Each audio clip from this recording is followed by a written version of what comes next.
अस्सलाम वालेकुम जी। मैं हूं असगर चौधरी और आप देख रहे हैं ये ताज चैनल। आज इंतखाबात 2024 का दिन है। सुबह से जो मुल्क भर के मुख्तलिफ हल्कों के अंदर पोलिंग का अमल बिल्कुल स्मूथली जारी है। इस वक्त तक इलेक्शन कमीशन ऑफ पाकिस्तान को 31 के करीब शिकायत मौसूल हो चुकी हैं मुल्क भर से, जिसमें ये बताया गया है कि पोलिंग का अमल बड़ा सुस्त है, बैलेट पेपर बहुत बड़ा है, और उसमें चूँकि उसकी वजूहत ये है कि आज़ाद उम्मीदवार बिलखसूस जो पाकिस्तान तहरीक इंसाफ के बैकअप के ऊपर भी 3-3, 4-4 उम्मीदवार उस बैलेट पेपर के ऊपर उनके इंतखाबी निशान मौजूद है। ये शिकायत मौसूल हुई है, और फिर बाज़ जगहों से ये भी शिकायत मौसूल हुई है कि वोटर को हरासा किया जा रहा है, जो वोटर्स आ रहे हैं। मुल्क भर में इंटरनेट की बंदिश है, ताहम इलेक्शन कमीशन का ये कहना है कि हमारा इलेक्शन जो इंटरनेट सिस्टम है वो इससे बिल्कुल मुतासर नहीं हो रहा है, और मुल्क भर के जितने भी आरओज़ को हमने डिवाइसेस दी हुई है वो हमारे साथ कनेक्ट है। सिक्योरिटी की मजमूई तौर पर सूरत हाल बहुत बेहतर है,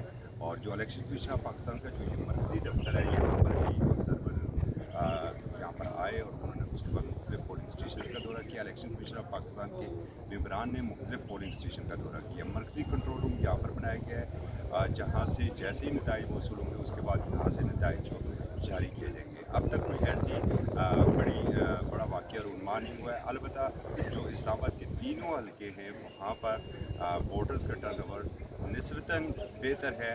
बाज़ जगहों पर अगर नई इलाकों की बात करें तो वहाँ पर टर्नओवर खासा कम रहने का मुकाम है।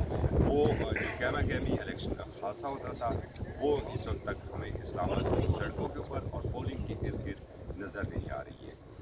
जो इलेक्शन कमीशन का मरकज़ी कंट्रोल रूम है वो भी इसी बिल्डिंग में बनाया गया है, जहाँ पर चारों सूबाई जो इलेक्शन कमीशन के दफातर हैं वो इसके साथ लिंक हैं, और कोई भी ऐसी सूरत हाल अगर रुनमा होती है तो उसकी फौरी तौर पर इत्तला यहाँ पर इस ऑफिस में दी जाती है। चीफ इलेक्शन कमिश्नर सुबह से 3 मरतबा वो मीडिया से खिताब भी कर चुके हैं, और जो इलेक्शन नताइज के हवाले से जो ये बताया गया है और जो ज़ाब्ता अखलाक भी है कि पोलिंग का अमल ख़त्म होते ही 1 घंटे तक आप नताइज जारी नहीं कर सकेंगे।